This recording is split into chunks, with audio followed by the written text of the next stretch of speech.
Hello, everyone. Especially a big hello to golfers from the UK. Thanks, Tim, for having me out here today. Uh, I spent a lot of time every year, in fact, coming to Mickleover and getting to practice there and play there.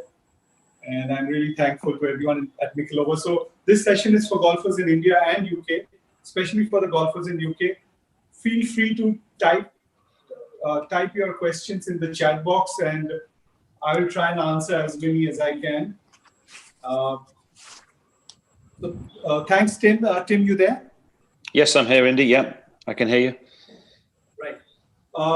So what we're going to talk about today is we're going to talk about the basic fundamentals, the things that you can check on your own, and the things that are extremely important. So, before I start, I've said this before. I have grown up following Jack Nicklaus, and I think he's the greatest golfer ever in the history of the game.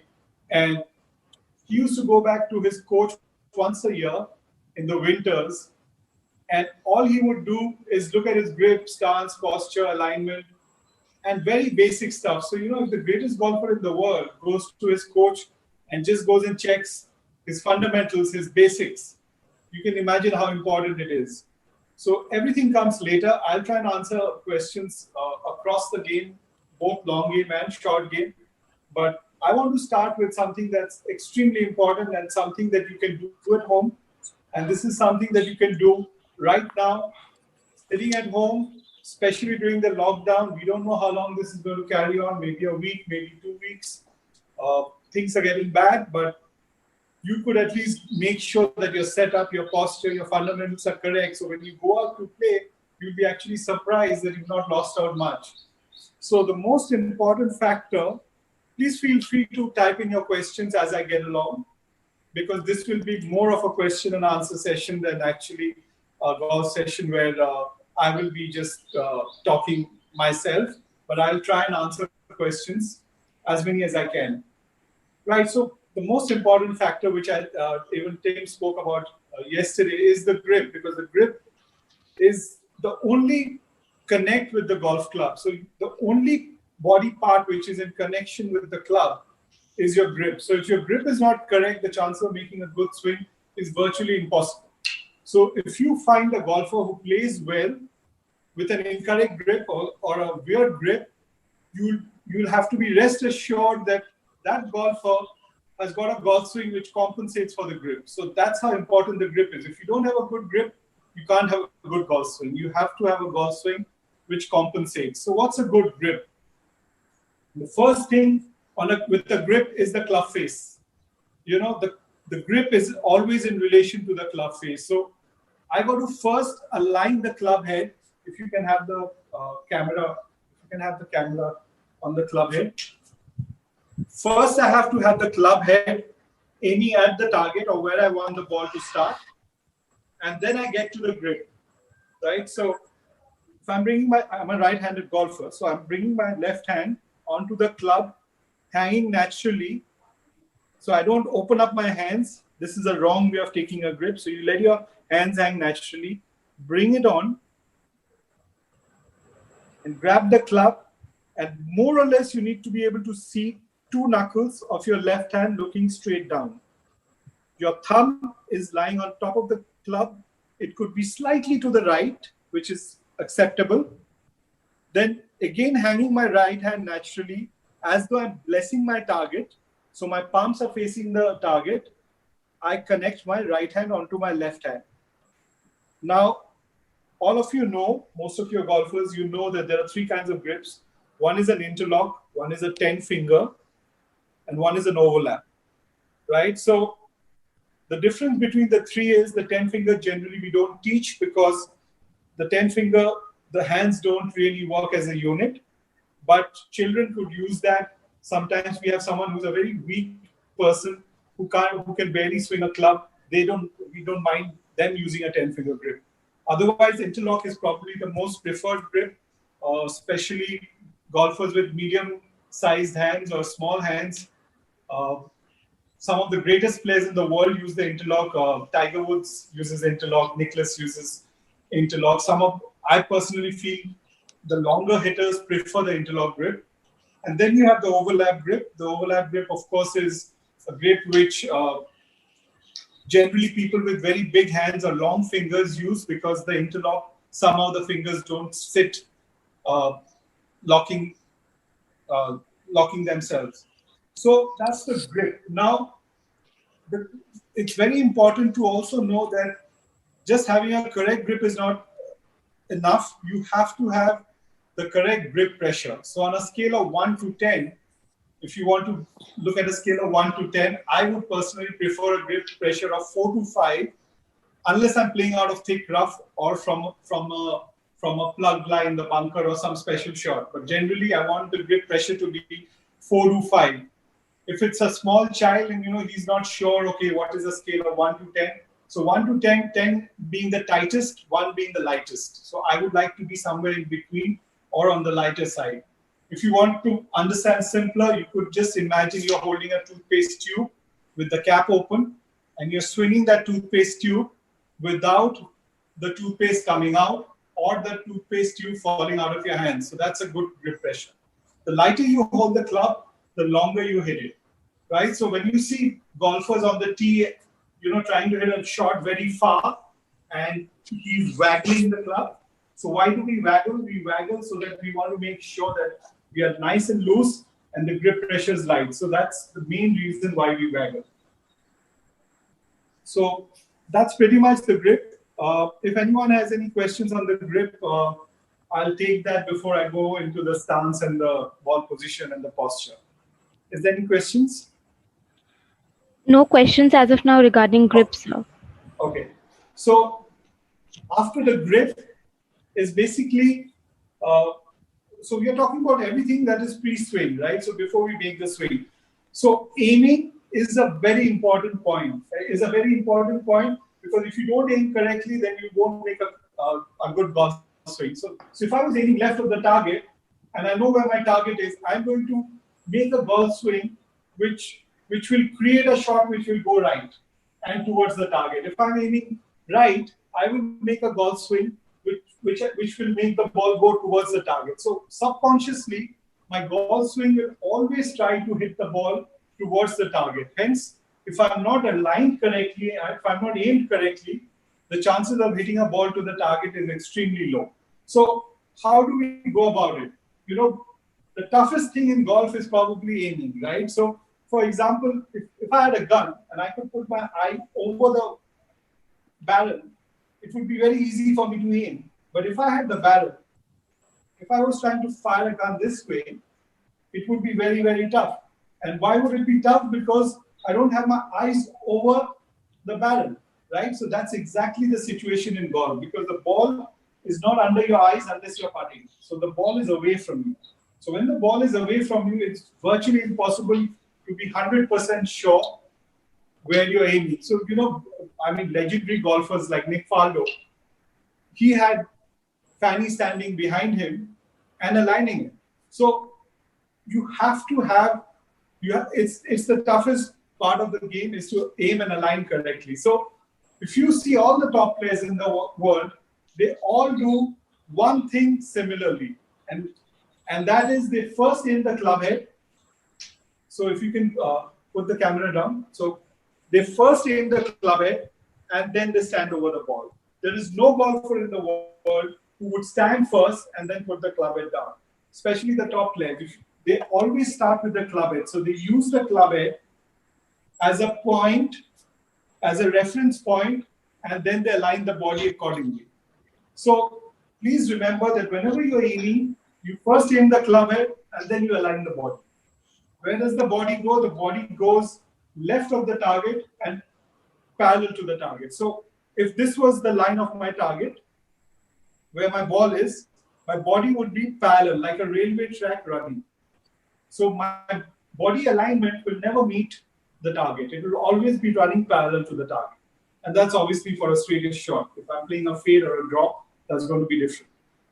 Right? So that's my aim and alignment. Extremely important. If I'm going to be aiming left, I am going to make a golf swing, which will be cutting across or which will be pushing it out to the target to try and hit the ball there.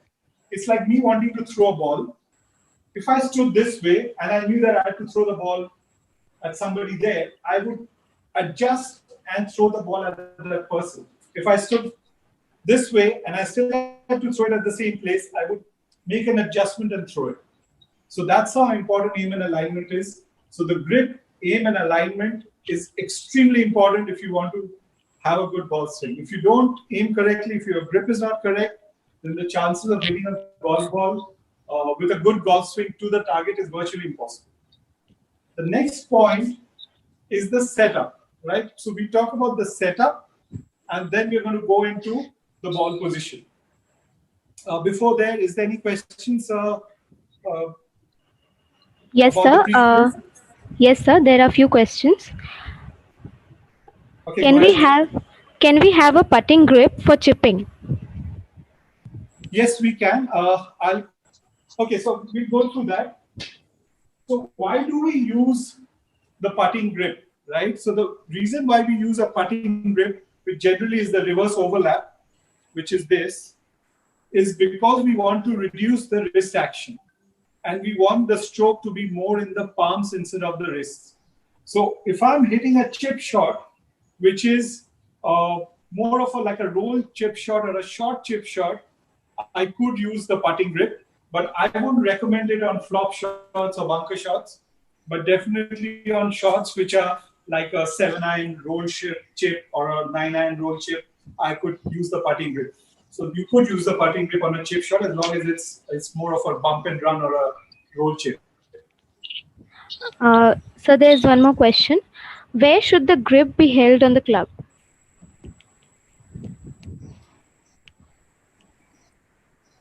Okay, so I'm not too clear, but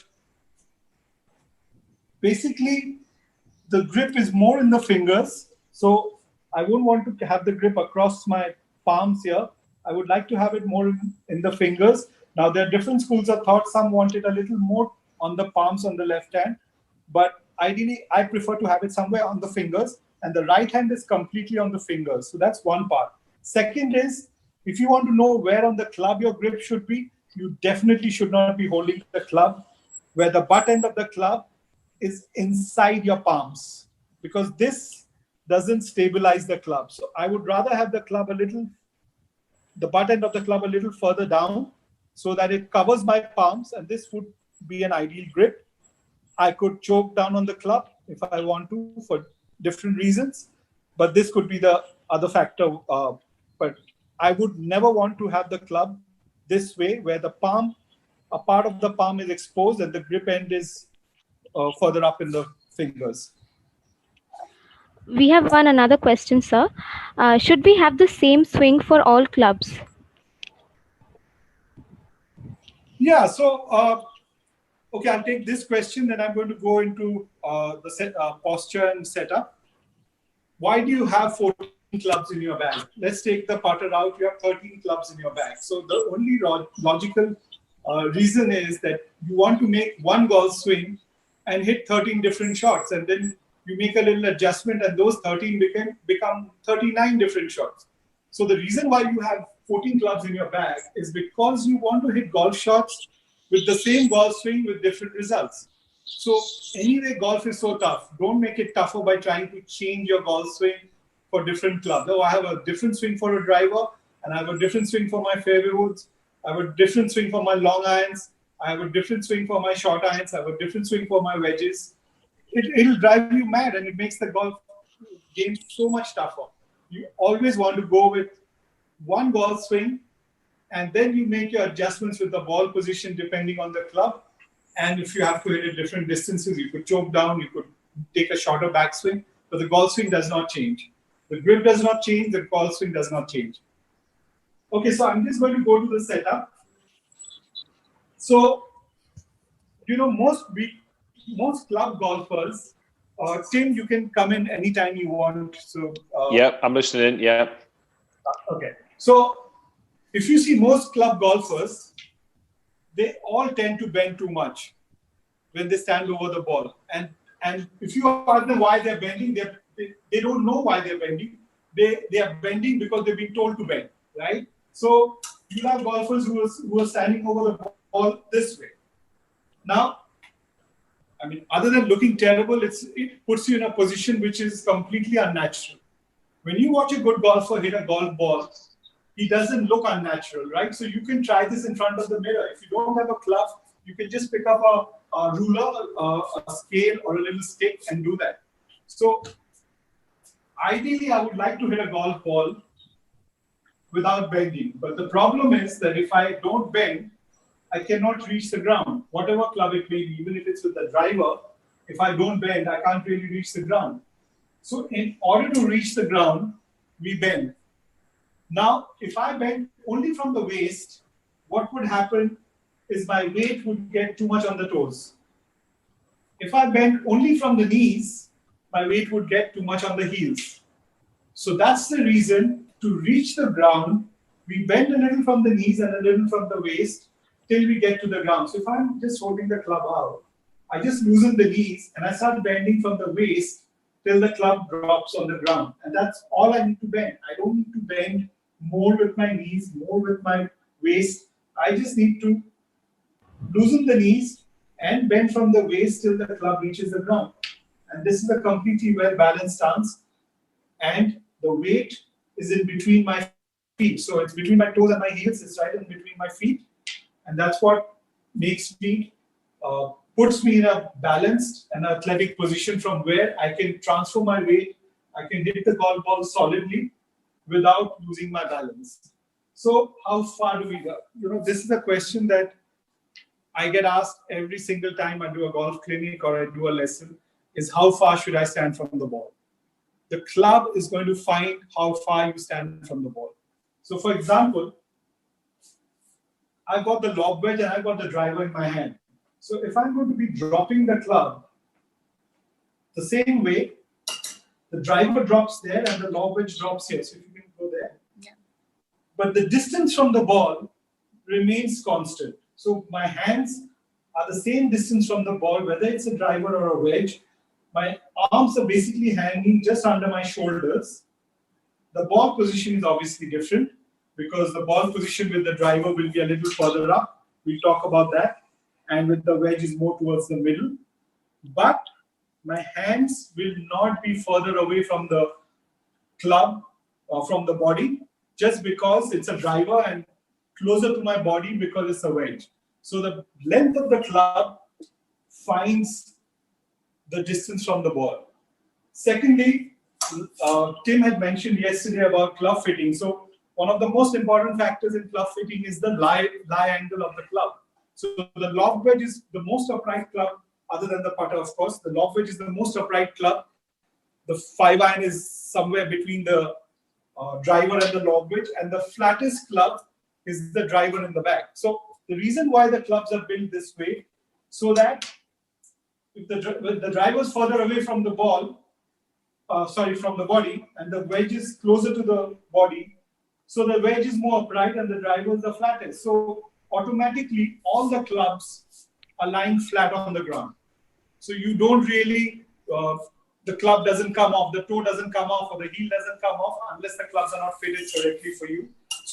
So a golf set is built in a way where your hands should be just hanging under your shoulders and the length of the club finds the distance from the body and automatically the lie angle.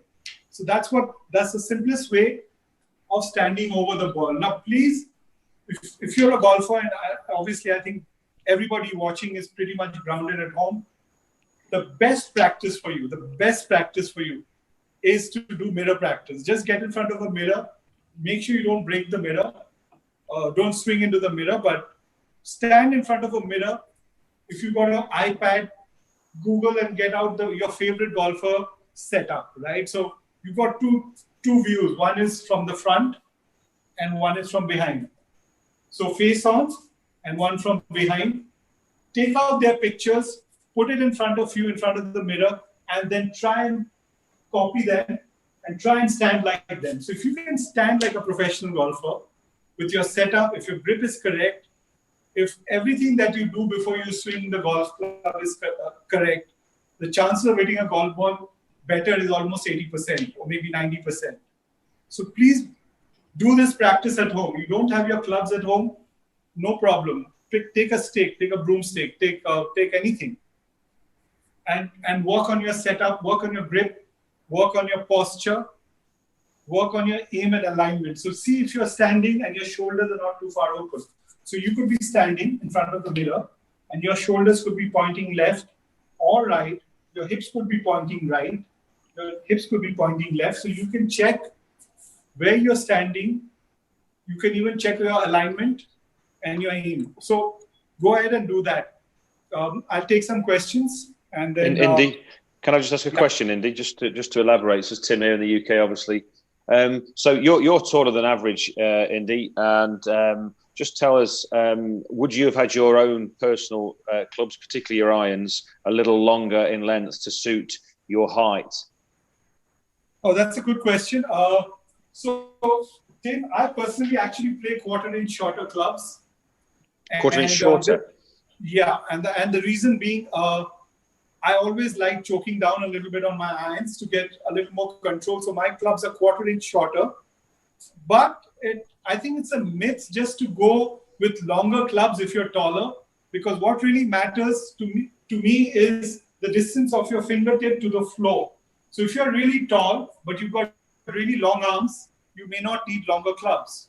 You may be not that tall, but you have short arms, then you may need longer clubs. So it's actually the distance from your fingertips to the ground that should decide what length of clubs you should play.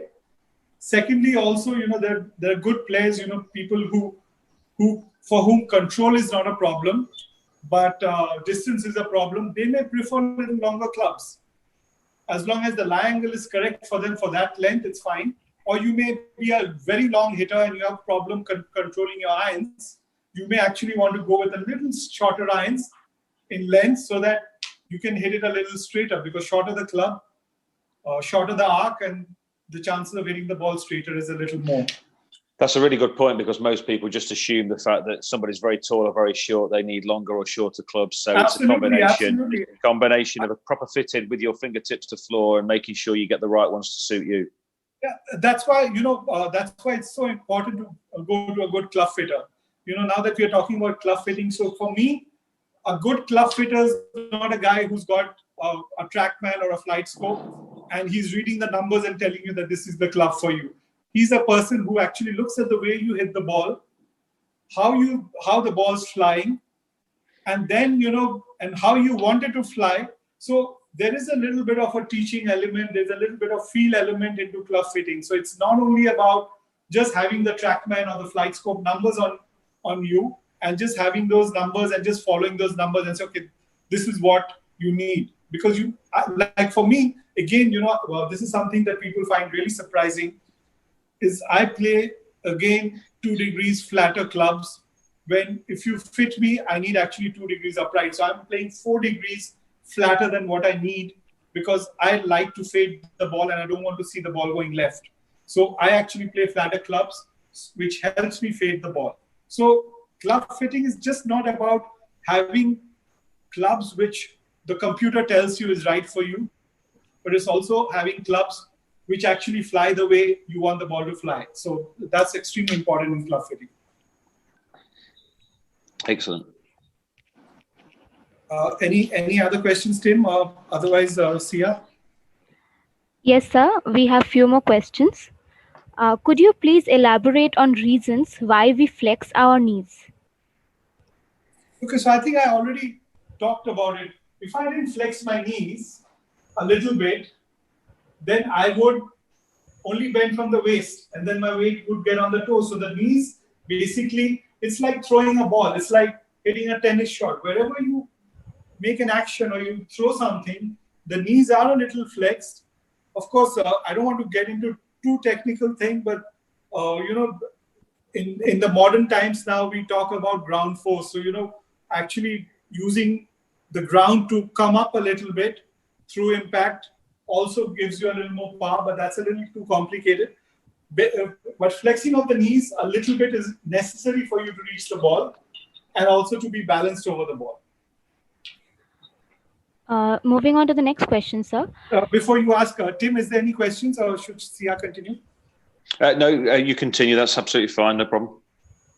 Okay. Yeah, go ahead. Should our feet be kept parallel to each other at all times? Feet parallel to each other. Well, it's parallel to the target, right? So, what is parallel? Parallel is basically two lines which don't meet. So, if okay, I should have been.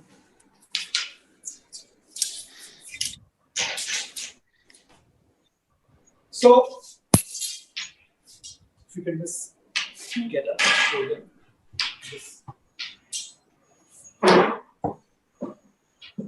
so when we talk about parallel, basically what we are talking about is the ball is over this yellow line, and my feet are parallel to this yellow line, which is this shaft of this club. So this is basically a good alignment. If I'm playing a fade or draw, I would be standing left to right, obviously, but otherwise I'm standing absolutely parallel to these two lines. So that's what parallel, standing parallel means. The next question, sir. Why is the ball position different for every shot? Okay, so the length, there are two factors. One is the length of the club, hence the bottom of the arc changes. I'm not going to go into detail. Two is with the longer clubs, we want to hit the ball a little more towards on its way up. So, if I'm hitting a driver, if the ball is on a tee, or even if I'm hitting a long iron, the reason why I'm putting the balls more up in my stance is because I want to catch it more on the upswing. And that's the reason why the ball position is further up. And with the wedges and short irons, the contact is more important. The connection is extremely important. Hence, we move the ball further back so that we are catching it a little more on our way down, not really all the way down, but a little bit on the way down, so that we catch the ball tight and we make crisper shots. So that's the reason why we move the ball position up and down the stance. The next question, sir.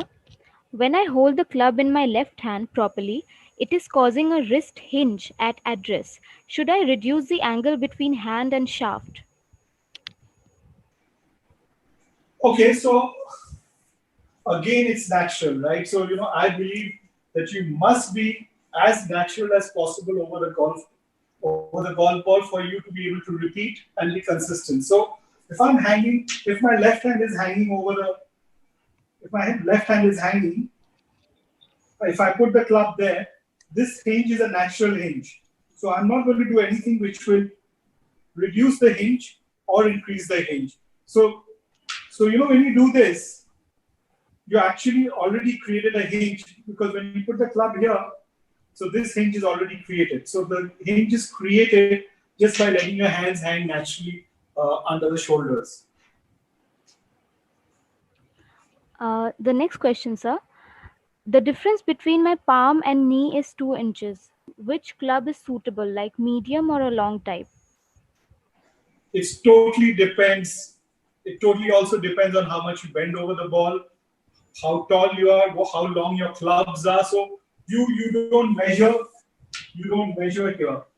You basically let your hands hang under your shoulders. Wherever if your hands are hanging under your shoulders, that's the distance your hands should be from the body. So if anything has to change, it probably would be the lie of the club. If the club is a little longer, and if the club is sitting like this, then obviously it's too upright for you and you need to flatten the clubs, or vice versa. If it's sitting like this, then obviously you need to make it more upright. But you don't really measure how far your hands are from your body. All right. Sir, can you tell us about the ball position we take on slopes? Okay, so that's a good question. So if I have an uphill lie, right? If I have an uphill lie, this is the ball. Basically, when this happens, the bottom of the arc goes up, right? So on an uphill lie, when I'm going upwards, the ball position automatically goes forward because the bottom of the arc is extended a little further. Same way, if I'm on a downhill lie, the ball position goes a little further back, and the bottom of the arc is a little further behind. So depending on how severe the lie is, we would move the ball up and down the feet. Tim, I would like to hear something from you. Okay. So I've just got a question on here now. It's from one of my UK guys, Indy. If I can just read it out, it's actually one of the members of my golf club, Jag Chandy, and he's asking you as well, because obviously I've explained a lot about you to Jag over the years. And he says, I've seen a number of different schools of thought on feet alignment, and Ben Hogan's book suggests that the right foot being at 90 degrees in order to resist a sway in the backswing. Other teachings suggest both feet being 90 degrees. What's your view on this, Indy? Right. So that's a little personal, but it really depends on the golfer, how flexible he is, what he's looking for. So the right foot being 90 degrees is something that we try and follow, is because we want to, what you spoke about, Tim, yesterday is, if I turn my hips 20 degrees and my shoulders turn 90 degrees, so I've actually only turned 70 degrees. So the more I can turn my shoulders and lesser my hips turn, the more the X factor, and hence I can create more power, right? So coming back to, the reason why I spoke about that is, the further my right foot is pointing inside, 90 degrees or little bit in, the lesser my hips are going to turn on the backswing. So that's what helps you. So ideally, I would like my right foot to be 90 degrees, but there would be some senior golfers or golfers who are not very flexible, who may want to open the right foot a little bit. I'm okay with that, but they're going to get restricted when they go through the ball. So the only problem with the right foot being open also is that when you want to go through the ball, you kind of get stuck a little bit.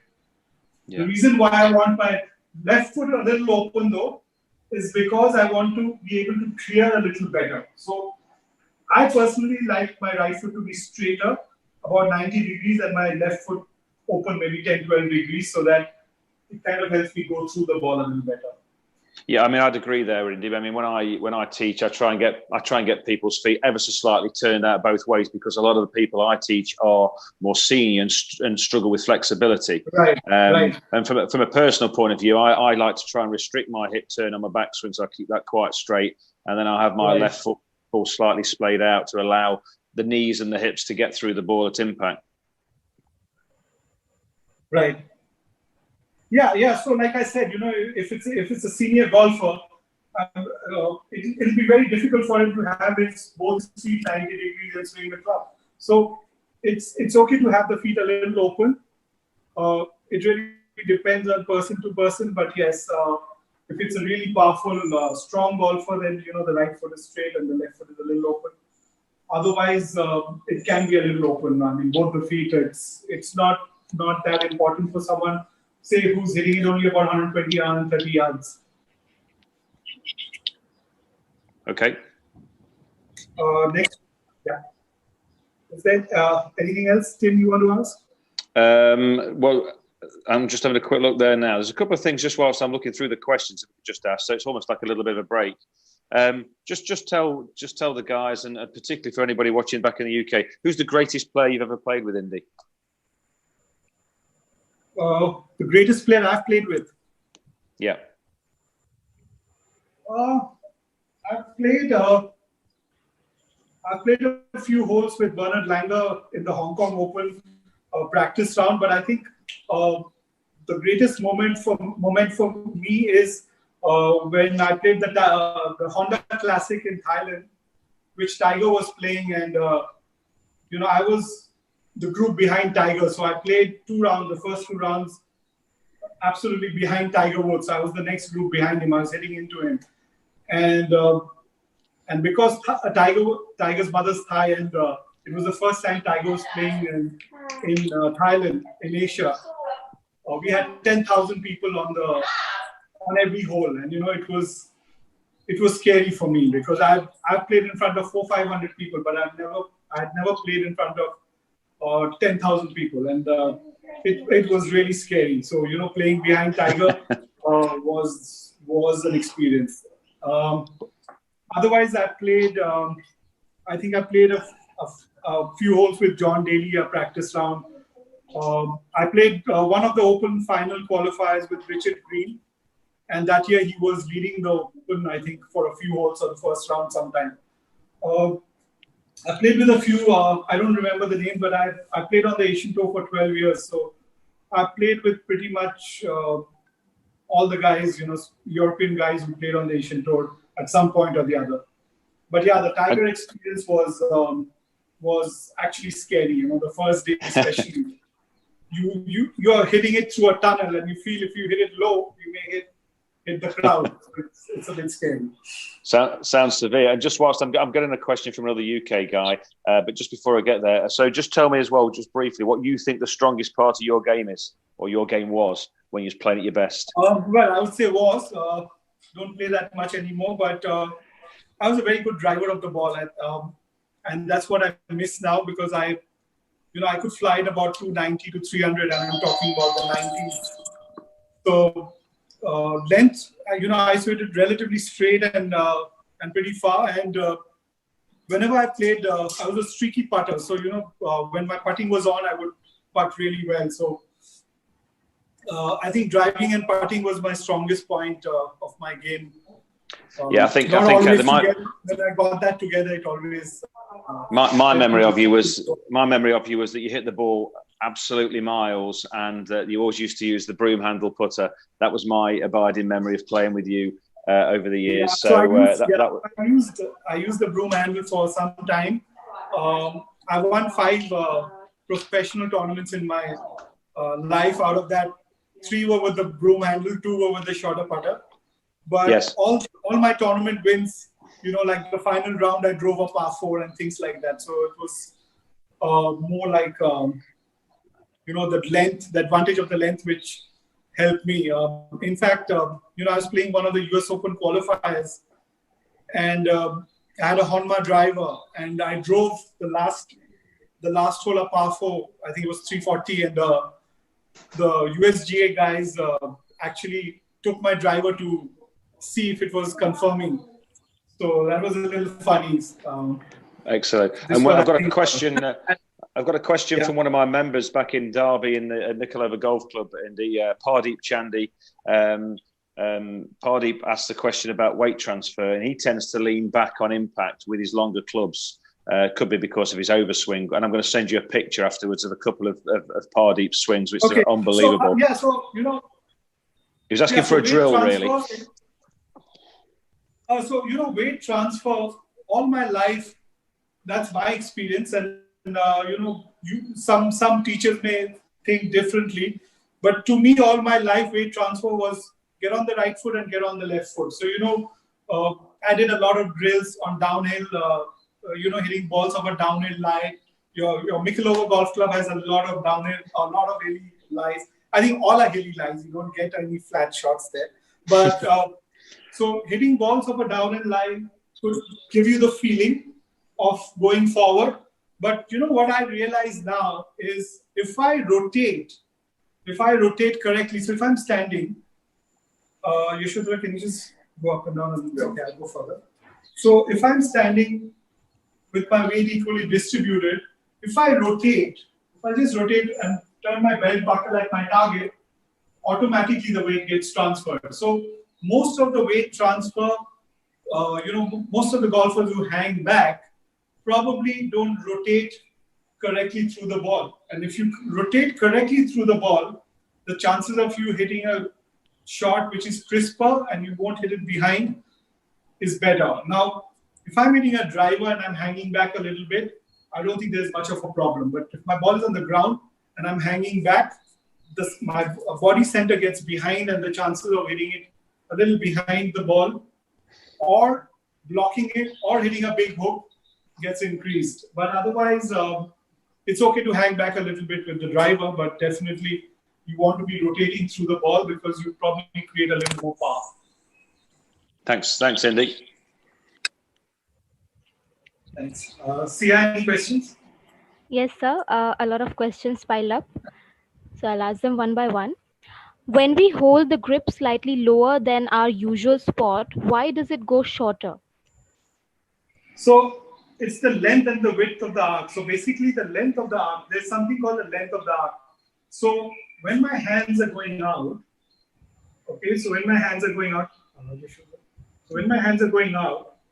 the length of the arc, so from the body center to this length, and that length creates the club head speed. So the shorter the club, the shorter the ball is going to go. So when you choke down on a club, you could hit the ball maybe a club shorter or half a club shorter. So that's one way of actually getting wedge shots, which are a little, you want to hit like an 80-yard pitch shot when you have a full wedge, which goes 90. You could choke down and hit it 10 yards shorter. Sia, before you go to your next question, Tim, at any point you have a question, yes. Please interrupt and ask. Okay, No Sia, problem. next. The next question, sir.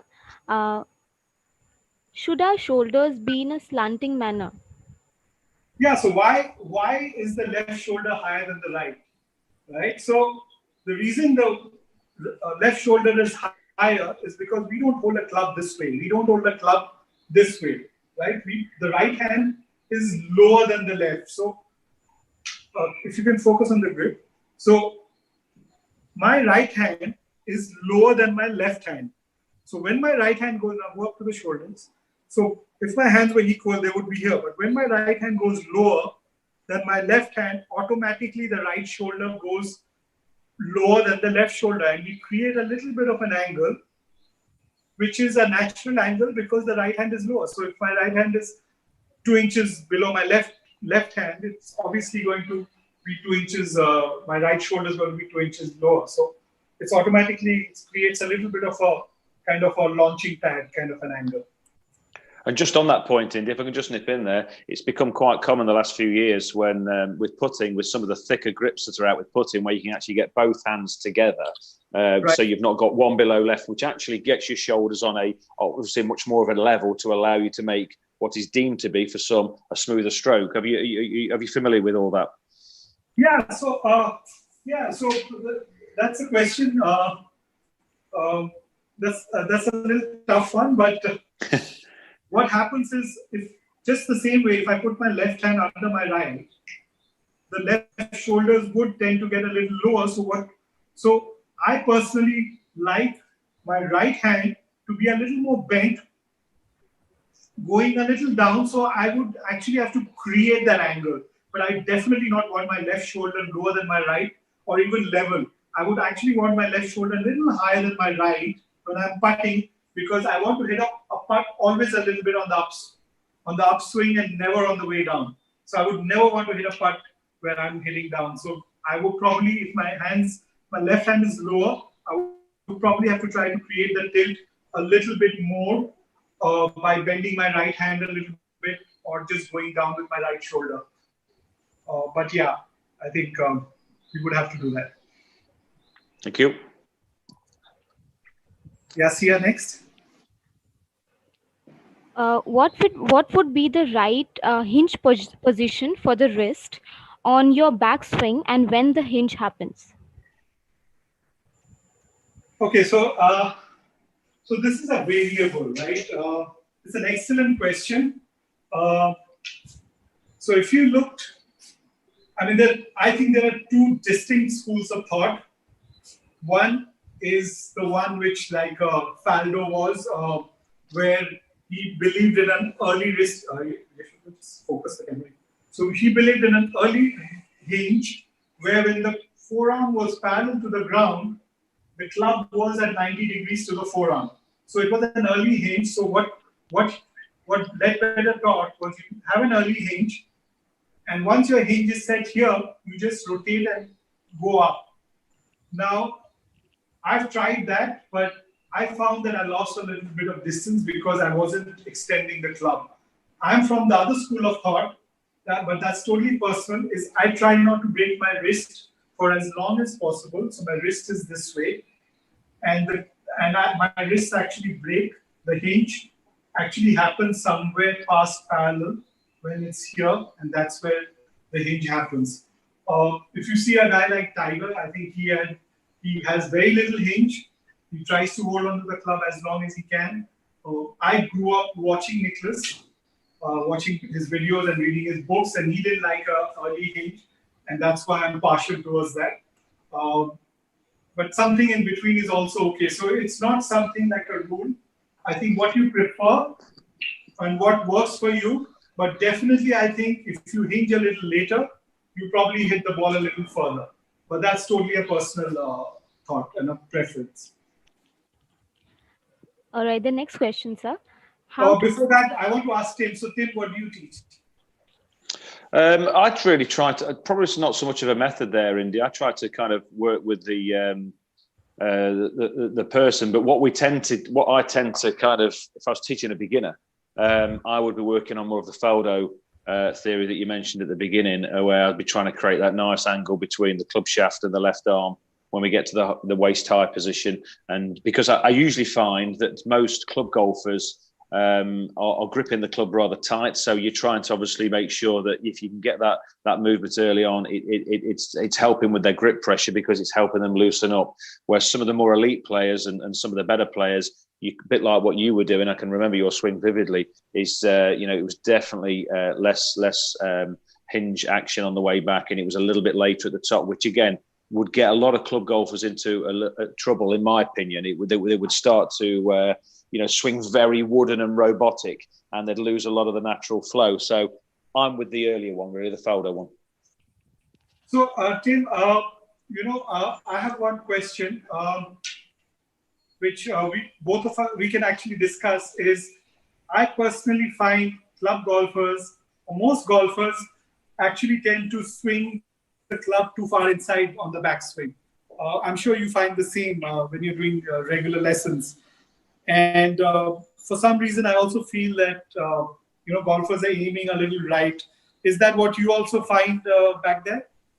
Yeah, absolutely. I mean, you mentioned a bit about the aim at the beginning and the railway lines and looking down the barrel, all absolutely perfect. It's amazing how many people will naturally aim right of target. And, we're all forever putting alignment sticks and clubs down on the ground and trying to get people to understand how far off they're aiming. And over 100, 150 yards, they could be 20 to 30 yards to the right of target. That's one thing. And then you mentioned about people trying to get very much more on the inside. And I think that's because a lot of the books and a lot of the tutorials, whether they be some of the older books or some of the videos online, are all about what I would call the holy grail, as we call it, which is to hit a draw. And they're always trying to set up to hit this draw, which is deemed to be more the better shaped shot, and obviously to get more distance. And they then really, through trying to do it themselves and a little bit of tuition along the way, is they really get kind of confused, and they get away from the fundamentals that you and I have talked over the last couple of days, and they start changing some of those things that are you don't change, you keep them, they're necessary to remain the same, to try and look for something that they're potentially never going to achieve. Do you not agree? That's interesting, Tim. Have you read Hogan's book? I will have done it a long time ago, but not for the last 20 years. Okay, no. So that's a typical example of a golfer. So Hogan, when he wrote the book, he wrote it because he had a severe hooking problem. And when people read Hogan's book, who has a slice, they're actually doing everything to exaggerate the slice. And that's where books are a bit of a problem. Interpretation of the books, what the intent of the author is, where he's coming from, is virtually impossible to explain. And that's where I think, reading golf books or even watching YouTube videos to learn the game is not the best idea. And I think that's where instructors are more important. Anyway, so I'll take the next questions here. Next question, sir. Can you explain rotating in downswing? Okay, so that's a good one. So if I'm on top of the swing, take a shorter club. So if I'm on top of the swing, right, the first move is actually planting my left foot. So what I'm doing is I'm planting my left foot, and the rotation is coming from the ground. So, once I've planted my foot, I'm trying to turn my belt buckle towards the target. So when I do that, I'm creating a lag, and my shoulders and hands are following after that. So it's the feet first planted, then I'm rotating my hips. And as I'm rotating my hips, my shoulders and arms are actually falling into the slot. I'm creating that lag, and then everything kind of catches up. in the end and at impact. So the club head is moving the fastest, my hand is moving the next in speed, my shoulders, then my hips, and then my lower body. So the slowest is obviously the hips and the lower body. The fastest is the club head. So basically, I'm sequencing it from the bottom to up so that everything kind of gets into the ball and I'm in a perfect hitting zone. So that's basically the sequencing that we are working on. And that's the rotation on the way down. So you start from the lower body right up to the club head. They go one after the other. They fire. Next question, sir. How to hit the ball from a thick bush? From the gauze. Tim will tell you. So I'll give you a small. I played my first open qualifier at Western Gales. Western Gales is a golf course in Scotland, and I was in one of these thick gauze. It's called a gauze. It's like a bush, like a thick grass, tall grass, and I thought, okay, I'm just going to hit this and I'm going to par it out. And I felt my wrist coming out of the wrist socket. So, those gauze are really tough to get out of. It's virtually impossible to cut out of them. But generally, when you're in thick grass, let's not say bush, but if you've got a really thick lie where the ball is sitting down in the rough, there are two adjustments we make. One is we make sure that before we grip the club, we open the club face because the club will always shut. And two is this is the only time, other than a plug ball in a bunker, that we hold the club a little tighter. So if you're in thick grass or in thick rough, that is one area where if you're physically strong, you can actually hack the ball out and make it go further than what maybe someone who's not as strong as you can do. Yeah, I think the question again. I took it if he was actually in a bush, I'd be taking relief either on obviously on the nearest point where I can get a swing. Basically, I wouldn't be playing a ball out of a thick bush. If it's thick rough, I'd be following exactly the same lines as what Indy's just said there, trying to get the ball personally back into play, into a position where I can do. But ultimately, sometimes you've got to just take a drop. Yeah. So whenever you have your lie in a difficult spot, so it could be stuck against a tree, you could be on a severe downslope, or it could be some place where you can't really stand normally, and you have to create a stance.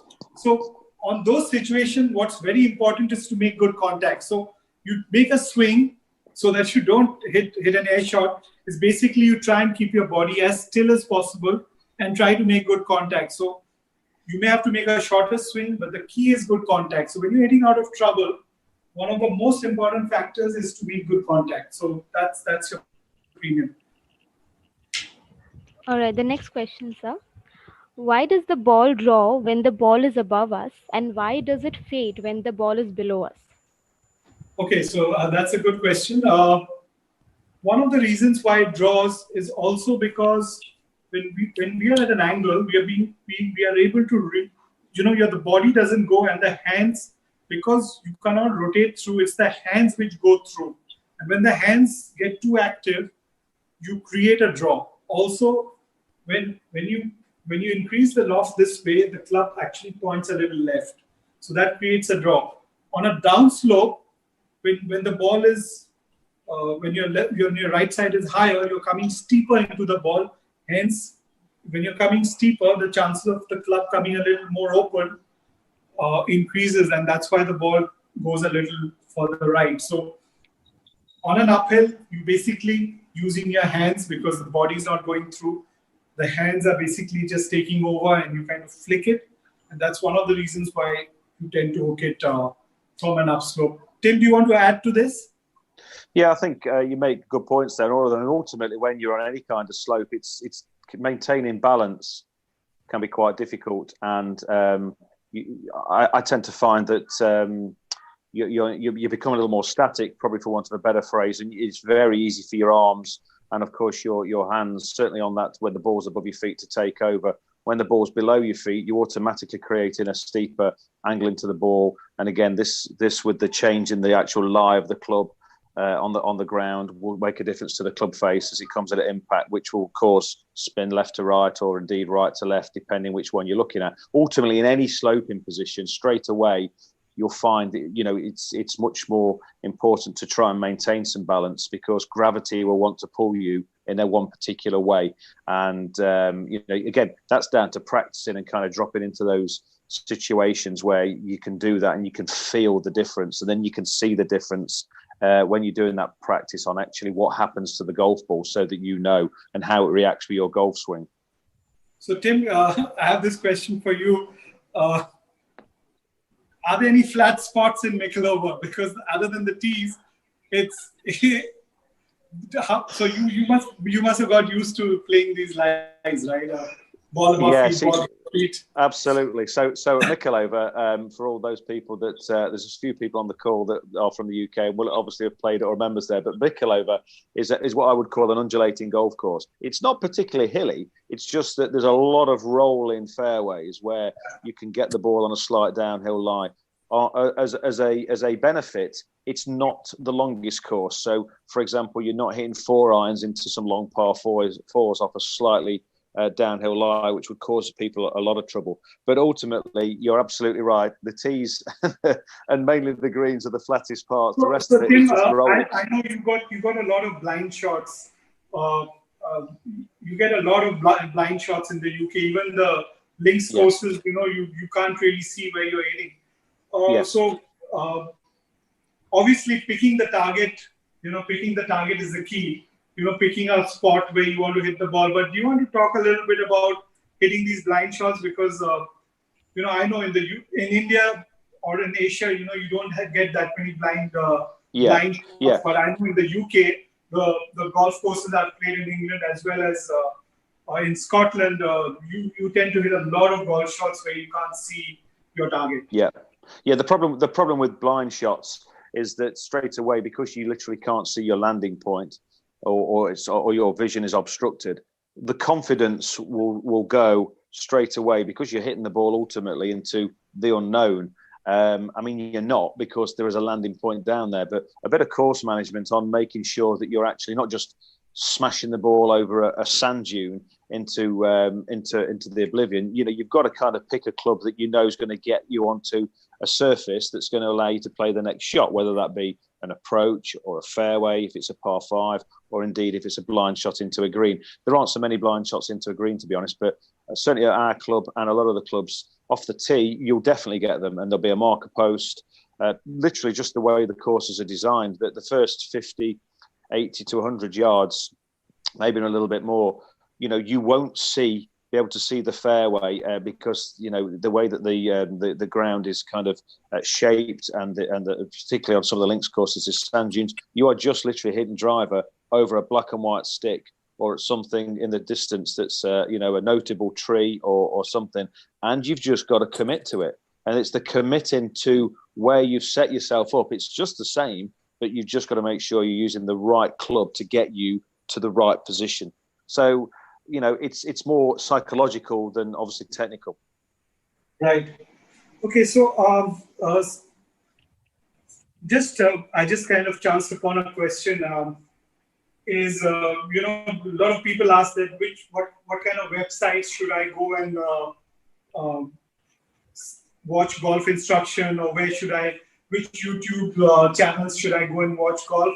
My personal feeling, especially for youngsters, is actually for all golfers, is it's better you watch golf tournaments and not watch golf instruction videos. Because if you watch golf tournaments, and especially if you're a youngster and you have a favorite player, you try and see his tournaments or her tournaments, and it will help you improve your game a lot better than where you're actually picking up tips and learning different moves. Because I don't think it's personal enough for you to actually just watch and listen to instruction. I would rather have you going and watching golf tournaments, see how they handle pressure, see the pre-shot routine, how they handle themselves, the rhythm, everything that goes in action, and you pick up from there. What do you say, Tim? you have? I'm totally in agreement. I mean, obviously, books and videos, it's how you interpret the things, but I think short game ones where you're working on maybe a little bit more of a method, you can potentially take some information that's shoot, chip, pitch shots, and obviously putting. But certainly going to if anybody's lucky enough to get themselves to a golf tournament, spend quite a bit of time on the practice area, watching people. Watching the pros literally loosen up and go through their routine and their procedure before they go onto the golf course. That's probably my favourite place to go. You'll see them in a more obviously relaxed manner, and you'll pick up quite a lot from that. But as far as YouTube channels and books and things like that, I've got to be honest, I've never been a massive fan of reading instructional books at all. I could never concentrate long enough to go out of it. So I would just literally work with a coach and on my own game, and just try and take things that were relevant for me after I'd obviously got all the fundamentals when I first started playing in place. And I'm sure you were not dissimilar, Indy. Right. Tim, is there any question from the UK? Otherwise, we take some CS questions. I was just going to ask you one more question. Which golfer has the swing you most admire? So what's your favourite golf swing currently, probably on the world tours? Well, it's difficult. Like I said, I've grown up seeing Nicholas. I really like the rhythm that Faldo had. I have won, I think, one tournament just imagining Faldo's rhythm. So, Nick Faldo's probably had the best rhythm, I feel. And his rhythm is something that, when I try to imagine and play a shot, it helps me swing the club the best. Obviously, I really like the way Tiger swings because he goes at it, and that's something I really like. But if I'm looking at rhythm, it will probably be Nick Faldo by a long margin. Yeah, brilliant. Good answer. Okay, thanks, Indy. Yeah, Sia? The next question, sir. How do you make sure your swing is not across at the top of your backswing? Can you repeat it? How do you make sure your swing is not across? That means at the top of your backswing. So see, there are two things. One is you come across over the top, or your swing is on top across. Now, the main reason rather, the swing goes across is when the backswing goes too far inside. So if you're swinging it too far inside, then the club will go across on top. And if you are talking about coming across on the downswing, again, it's probably because you've gone inside and your club has rerouted across and over the top. So if you can create a good backswing, I think is probably the answer to most of your golf swing problems, because the follow through to me is a result. So my follow through is going to be something which is a result of the way I've swung the club on the way back and on the way down. So the follow through I can't really change. So if somebody tells you that don't finish here and finish on top, or do this or do that on your follow through, I think it's just jump the gun, because you've done that because it's a result of something.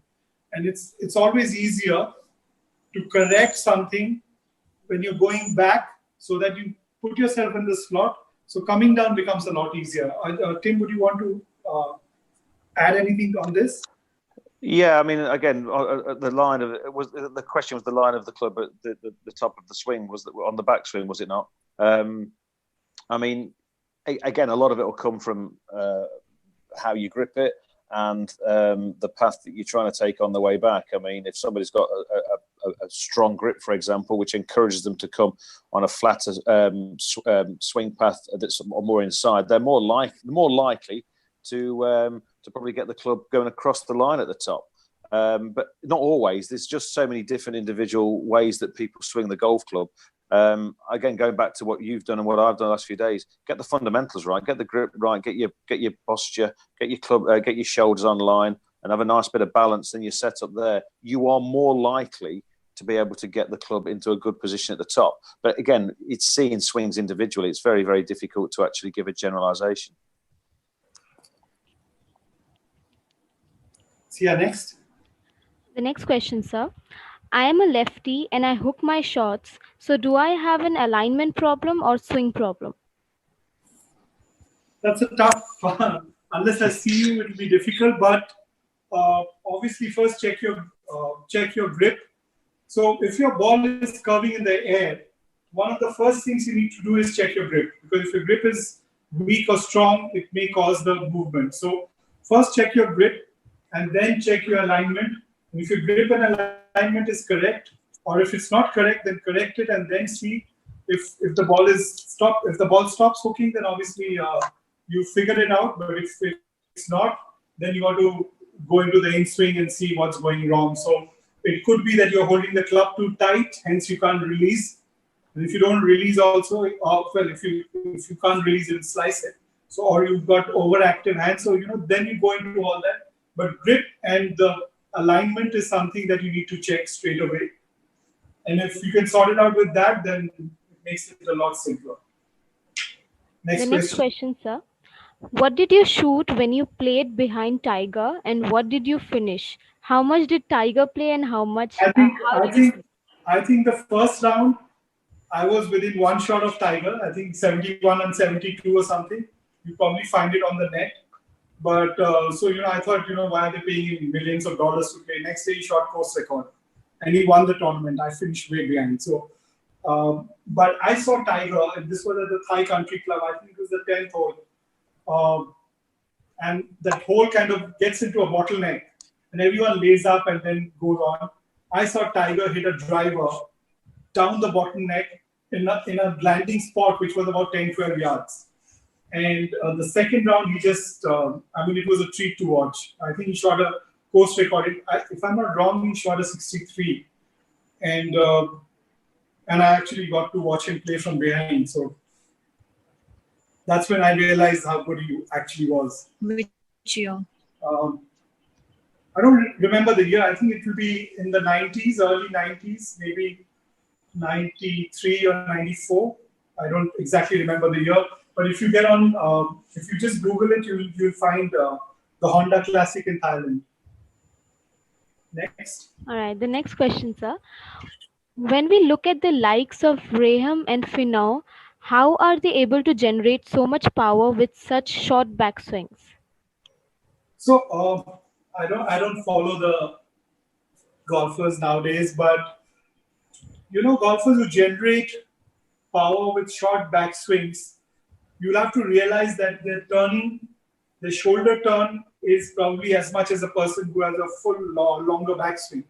Now, that X factor they create is probably as good, if not better. So anyone with a short backswing and who hits it extremely far, one important factor you'll always find is that he doesn't turn his hips too much. His hips are more or less static, and it's just the shoulder rotation. So if I turn my hips only 5 degrees and my shoulders turn 70 degrees, so I've actually turned 65 degrees.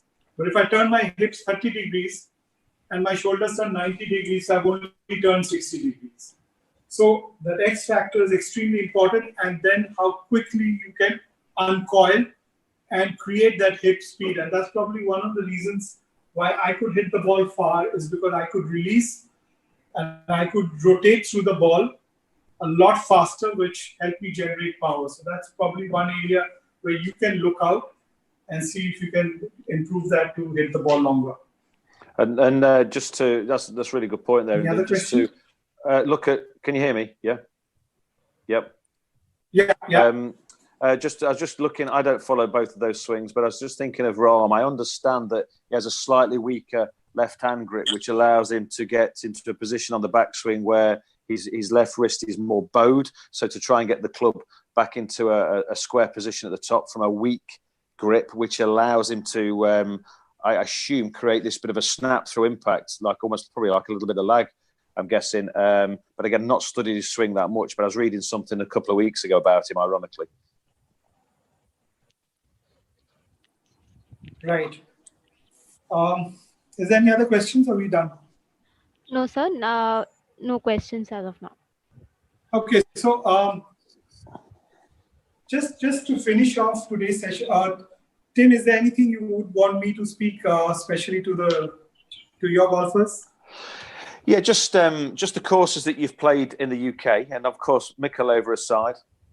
And I think I probably know what you're going to answer here. But what would be the most what would be the most notable course that you've played, or your favourite course?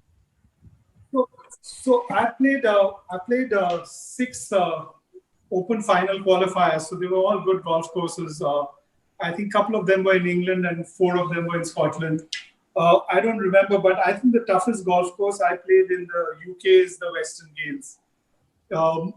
Western Gales, any golf course when it blows is tough, but I remember Western Gales is probably the toughest links golf course I have played. Probably tougher. I played Troon, I played St Andrews, the old course, but the way Western Gales plays when the wind picks up is, I think, probably one of the toughest in the world. Yeah, brilliant. That's fine. We're good in the UK, Indy. So I hope my guys that came on enjoyed that. I hope your guys that were over there in India and everybody was watching in enjoyed it. It's good. It's interesting. Right. So I'll just finish. Is there anything else here? Yeah. There are a few more questions that have come in. Mr. Sanjay Sanwal has asked, the shoulder tilt should be maintained at the top of the backswing, or they can be level to the ground. Which is correct and why?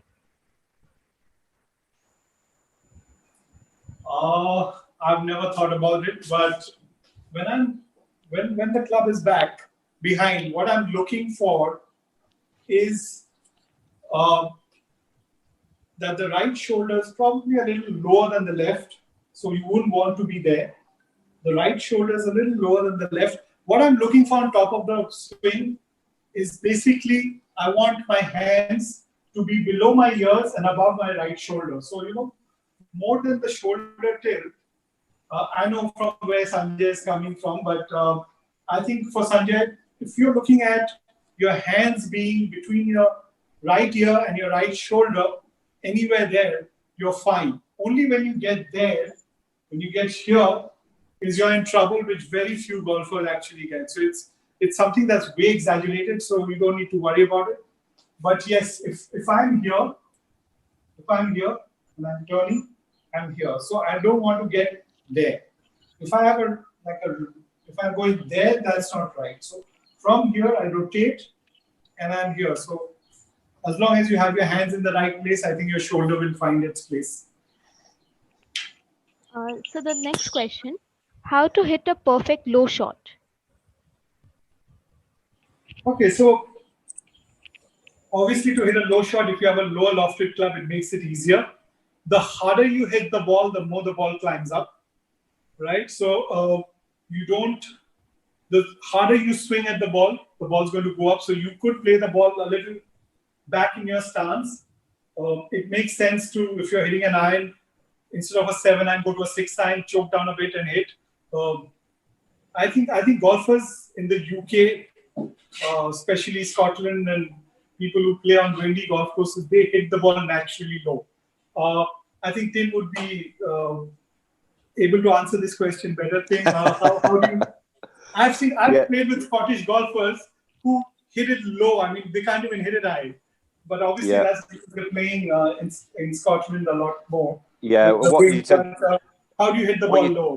What you tend to find is that, particularly if you're playing on a links or a windy course, you'd automatically probably have a game that's adjusted to hitting the ball low most of the time. If you wanted to hit a specifically low shot because you wanted to go under a tree canopy, for example, then just like Indy said there, you get down at least 1, maybe 2 clubs, push the ball a little bit further back in the stance. But the harder you hit it, so if you're trying to, this is often what happens, you've got the right club to hit the ball for the first 40 yards, maybe under a tree canopy or a branch, and then you wanted to try and release so that you gain some distance. But what happens is, as golfers generally, they'll put a little bit more extra into it because they know that they're potentially not going to reach the target. But the target really is secondary. You've got to avoid the obstacle. And then what happens is they try and hit it a little bit harder or swing a little bit further. And because that creates more momentum and spin, the ball pops up and it hits that branch that you're trying to avoid. So the perfect low shot really is to try and pick a distance that you want to obviously try and get to without exceeding your capabilities and avoid the obstacle. Then you've just got to pick a club that's going to do the job, push the ball back, maybe just take a little bit of loft off the club as well, and swing smoothly to avoid that obstacle. Training, again, you've got to practice it, really. That's an excellent point, Tim. I will add to that a little bit. Most of the golf courses today has rough. And I've seen golfers, when they're in trouble and they have to hit a low shot, generally hit it too low. And they get caught in the rough. So I think the key is to choose a club which will stay low enough to stay under the branches, but should be able to carry the rough and get back on the fairway. So most of the club selection I find is with clubs which are too less lofted, and they end up hitting it too low, getting caught in the rough, and they just come out of the tree but stuck in the rough and hardly get any distance. So you got to make sure that you choose a club, especially when you're hitting a low shot, which is just low enough to get under the trouble, but not so low that it gets stuck in the rough. So you got to keep that in mind. Yep. Anything else here? Yeah, so we'll be ending the session with one last question. That is probably for both of you. What is your most memorable tournament? Do you want me to go first? Yeah, Tim, go ahead. Unlike Indy, I did obviously play and a little bit, but certainly not to the success that Indy had. So my most memorable tournament was 2006 when it was open qualifying, and it was over here in the UK. As Indy's found out, you start off with what's called regional qualifying. So you go to a local course in your region, and then if you're successful, you go on to final qualifying. And it was the year of 2006 at Royal Liverpool when Tiger won it, back-to-back Open Championships, and I went to a course in Birmingham, not far from where I live, called Little Aston, which is a very high-profile golf club, very private golf club, very, very nice. And I was fortunate enough I didn't quite qualify. I was actually in a playoff to get through to final qualifying, and I remember it was a 8-man playoff, and in my group was a guy called Pablo Martin. And he was off +6 at the time. I think he was an American collegiate golfer that obviously came from Spain, and he was an amateur, and he was the big hope. He actually went on to win, I think it was the 2007 or 2008 Portuguese Open on the European Tour as an amateur.